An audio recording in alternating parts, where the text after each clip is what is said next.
dashur teleshikues, ju përshëndes.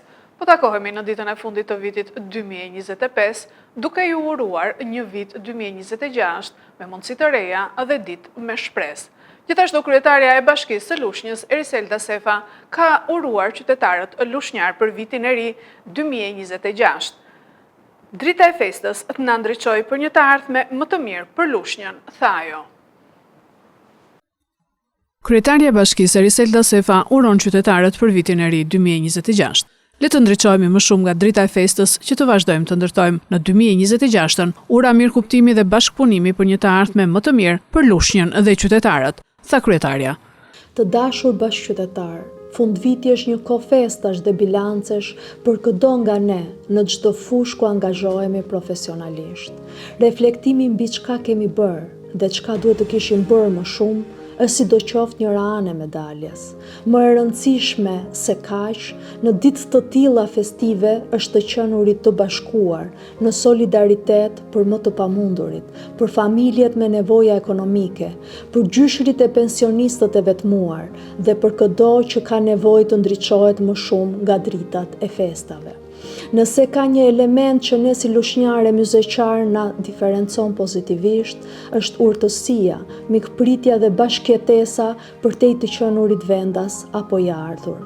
Ne jemi bashkë me festa e me gëzime, ndaj dhe mesazhi i këtij fundviti është një urim që këto element të një pasurie të jashtëzakonshme, social-kulturore dhe veçanërisht shpirtërore, të trashëgohen dhe të forcohen edhe më shumë për vitin 2026 e mëtej.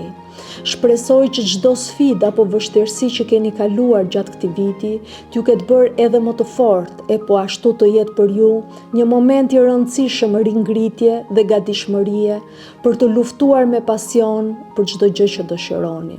Uroj shumë që viti 2026 të vazhdojmë të ndërtojmë në komunitetet ku jetojmë, ura mirëkuptimi dhe bashkëpunimi, sepse vetëm kështu mund të aspirojmë një të ardhme më të mirë për Lushnjën tonë. Një Shqipëri në prosperitet për sot dhe nesër. Një urim të përzemërt edhe për të gjithë bashkëqytetarët tanë në diasporë, të cilëve ju dëshirojmë çdo të mirë në vendet ku jetojnë e punojnë. Le të presim vitin e ri me besim dhe shpresë për një të nesër me më të begatë, të mbushur me dashuri për njëri tjetrin, me urimin e sinqert për shëndet e lumturi në 2026-ën, gëzuar.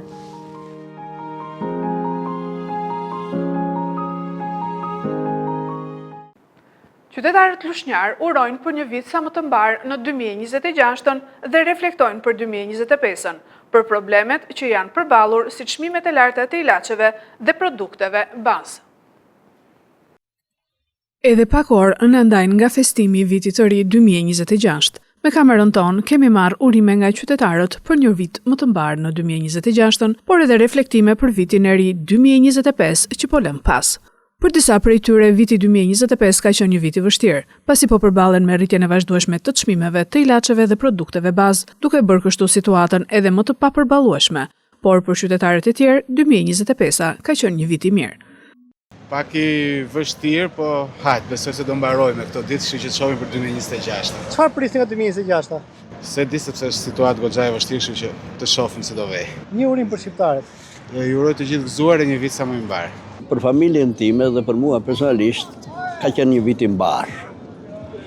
Kuptohet ky është perceptim vetjak, por ka qenë vit i mbar sepse kemi jetuar më mirë, kemi dëgjuar më mirë dhe kemi uruar për më mirë. Realisht për pensionistët gjithmonë kërkesa numër 1 është një pension edhe më i lartë se ky që është. Kjo është një kërkesë universale të cilën e kam edhe unë. Gjithsesi, më rezulton sot në ditën e fundit që po kaloj një vit të mbar për familjen, për veten dhe për miqtë e shokët e mi. Çfarë prisni nga viti i ri që po vjen 2026? Shiko, Shakespeare i thoshte, unë nuk zhgënjehem asnjëherë se s'pres ndonjë gjë të madhe nga të tjerët. Por realisht unë pres së pari që viti i ri t'i gjej gëzuar jo vetëm familjen time, njerëzit e mi, juve gazetarëve, po edhe të gjithë të tjerët. I uroj të gjithë shqiptarëve, gazetarëve, kolegëve të mi të rinj, një vit sa më të mbar, suksese, paqe fat, mbarësi dhe paqe. Shumë familje ime ka qenë smurë, smurë, s'poja dalin dot me ilaçe. Gjove për, s'poja dalin dot me ilaçe, jo me gjera tjera. Edhe unë dalë për të shyrë, për të nxjerë në njitë, nxjerë në për bukën, për gjera kështu. Ne presim nga i lartë, por nga këta qeverit nuk presim asë gjene. Presim. Ta e pam ne që ashu këta, presim nga i lartë. Si ka qenë viti 2025 për ju? Shumë Fantastik. Çfarë prisni nga 2026-a? Shumë lumturi, bashk, Një urim për shqiptarët e këtu. shumë urime. i urojnë shqiptarëve, gjithë familjarat, edhe mbarësi për 2026. Megjithatë, e përbashkëta e ditës së sotme është gëzimi që festën e ndërrimit të viteve do ta kalojnë me familjen, pasi pothuajse shumica e familjeve lushnjare ka pjesëtarë të cilët kanë emigruar dhe janë rikthyer për festat e fundvitit. 3 makina u përplasën në aksin rrugor Lushnjë Fier. Njëra përfundoi në kanal, nuk pati të lënduar, vetëm dëme materiale. Një aksident ndodhi në aksin rrugor Lushnjë Fier pasditën e së martës. Në përplasje janë përfshirë 2 mjete Audi dhe një Benz Mercedes. Policia e qarkullimit në vendngjarje disiplinoi trafikun e rënduar në autostradë dhe dokumentoi ngjarjen. 2 ambulanca u nisën drejt vendit të ngjarjes, por asnjë nga personat e përfshirë në aksidentin me 3 mjete nuk ka lëndime serioze dhe ambulancat janë kthyer bosh. Mjeti tip Benz, pasi është përplasur, ka përfunduar në kanalin përgjatë autostradës. Fatmirësisht pati vetëm dëme materiale, por nga aksidenti trafiku u rëndua shumë, edhe pasi në vendngjarje kanë mbërritur 6 efektiv të policisë të qarkullimit rrugor. Në vendngjarje kanë mbërritur edhe zjarfiksit e Lushnjës për të pastruar aksin rrugor nga plastikat dhe vaji i makinave që është derdhur në rrugë në mënyrë që të mos kishte probleme të mëtejshme.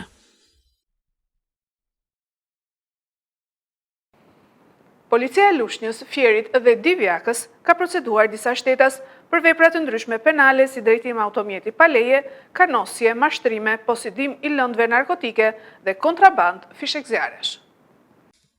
Drejtim automjeti pa leje, kanosje, mashtrime, posedim i lëndëve narkotike dhe kontraband fishek zjarresh janë disa nga veprat për të cilat policia procedoi disa shtetas.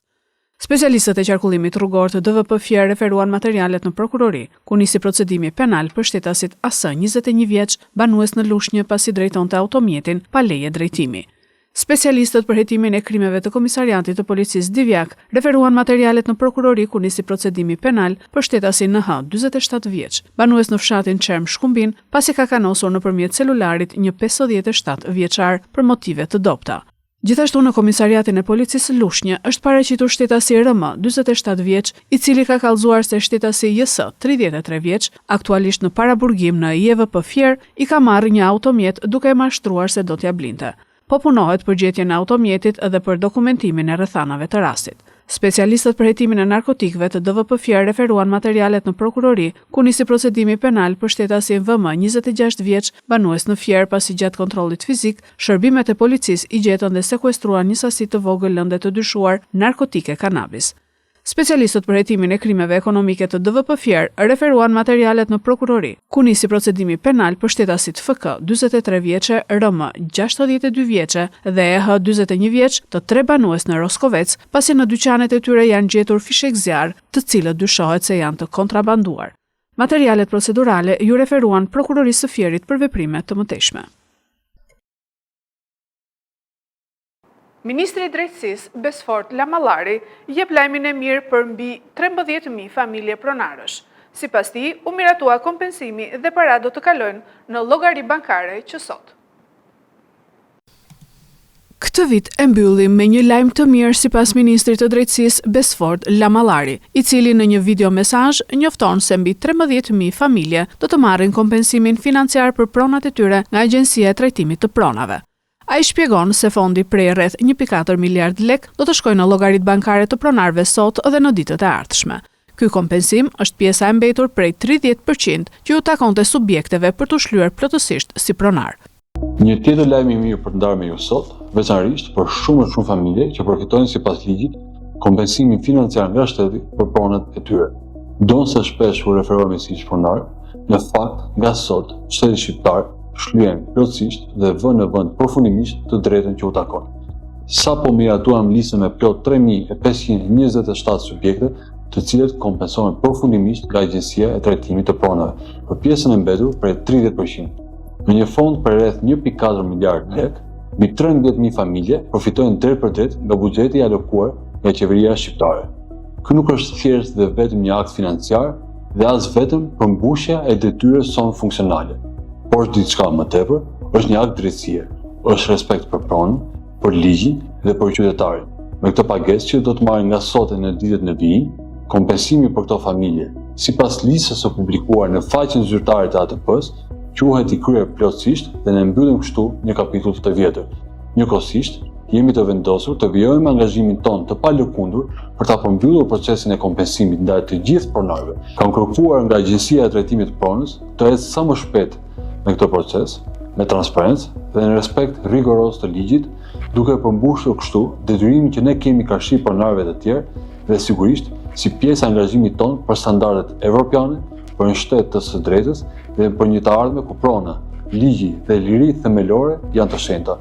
Teksa ne përparojmë çdo ditë në rrugën pakthimit të Bashkimit Evropian, kompensimi financiar ndaj pronarëve është përmbushje e zotimit të qeverisë shqiptare ndaj të drejtës së tyre të njohur me ligj. Faleminderit dhe gëzuar.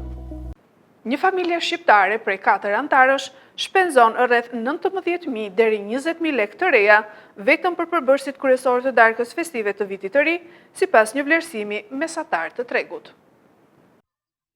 Për shumicën e familjeve shqiptare, darka e vitit të ri është një traditë ku tryeza duhet të jetë mbushur plot me ushqime të shijshme që nuk konsumohen çdo ditë të vitit. Menuja klasike përfshin sallata të ndryshme, misha, gjeli apo puladeti me përshesh, ëmbëlsira tradicionale dhe pije alkolike jo alkolike. Megjithatë, përgatitja e kësaj darke në shtëpi kërkon një angazhim financiar gjithnjë më të ndjeshëm, për shkak të rritjes së çmimeve dhe produkteve ushqimore gjatë gjithë vitit dhe veçanërisht në periudhën e fundvitit. Sipas një vlerësimi mesatar të tregut, një familje prej 4 antarësh shpenzon rreth 19.000 deri 20.000 lekë vetëm për përbërësit kryesor të darkës festive. Një pjesë e konsiderueshme e këtij buxheti shkon për sallata tradicionale, të cilat përfshin produktet bazë si perime të freskëta, majonezë, vaj, vezë dhe produkte të konservuara, me një kosto që mund të arrijë rreth 2.000 lekë. Edhe pse duken shpenzime të vogla, rritja e çmimeve të perimeve dhe vajit ushqimor ka bërë sallatat më të kushtueshme krahasuar me vitet e kaluara. Një tjetër produkt i rëndësishëm janë mishrat dhe produktet e bylmetit. Përfshirja e mishit të viçit ose të derrit, sallameve, prosciutos dhe djathrave për tryezën festive përkthehet në një shpenzim mesatar prej 3.300 lekësh, një nivel që reflekton rritjen e vazhdueshme të çmimeve të mishit dhe produkteve të përpunuara. Familjet që zgjedhin produktet vendase arrin të ulin disi koston, ndërsa ato që preferojnë produktet të importuara përballen me çmime ndjeshëm më të larta. Pjata më e kushtueshme mbetet gjeli i detit dhe përsheshi. Çmimi i gjelit të detit, sidomos në ditët e fundit të dhjetorit, pëson rritje për shkak të kërkesës së lartë, duke bërë që së bashku me përbërësit e përsheshit, kostoja të arrijë rreth 7.500 lekë. Edhe ëmbëlsirat, baklavaja e përgatitur në shtëpi ose e blerë në pasticeri, së bashku me ëmbëlsirat e tjera tradicionale, kërkon një shpenzim prej rreth 3.000 lekësh. Rritja e çmimeve të arrave, sheqerit dhe gjalpit ka ndikuar drejt për drejt në koston e kësaj pjese të menys, duke e bërë më të shtrenjtë krahasuar me vitet e mëparshme. Në fund, pijet, vera, rakia, pijet freskuse dhe lëngjet për fëmijët arrin mesatarisht rreth 3.500 lekë në varësi të markës dhe origjinës. Familjet që zgjedhin pijet e importuara ose sasi më të mëdha, veçanërisht për pritjen e miqve, përballen me një rritje të mëtejshme të kostos totale. Në tërësi, shuma prej 19.000 deri 20.000 lekësh përfaqëson një vlerësim mesatar dhe minimal për një darkë tradicionale në shtëpi. Nëse tryeza pasurohet me ushqime më të shtrenjta si peshku, detar, frutat e detit apo pijet premium të importuara, kostoja mund të rritet ndjeshëm, duke bërë darkën e vitit të ri një barë reale për buxhetin e shumë familjeve shqiptare. Disa vende të botës si Ishulli, Kiritimatit, Zelanda e Re e të tjerë mirpresin të parat natën e ndërrimit të viteve.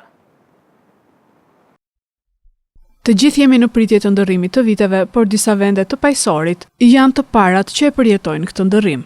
Ishulli Kirimati, i njohur dhe si Ishulli i Krishtlindjeve, i vendosur në zonën kohore më përparimtare në botë, ora 11 me orën shqiptare, është vendi i parë i banuar që hyri në 1 janar 2026 me festa që filluan sapo ora shënoi mesnatën lokale. Pak minuta më vonë, Kiribati, Chatham Islands të Zelandës së Re filluan festimet e tyre, ndjekur nga Zelanda e Re, Samoa dhe Tonga, duke nisur një valë festivalesh që lëviz gradualisht drejt perëndimit.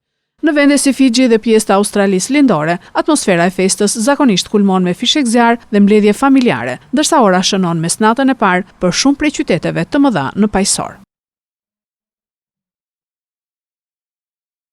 Këto është lajmet tona për sot. Duke ju uruar edhe një herë gëzuar vitin e ri 2026, e mbyllim së bashku. Lajmet i gjeni gjithashtu edhe në website-in 4plusmedia.tv.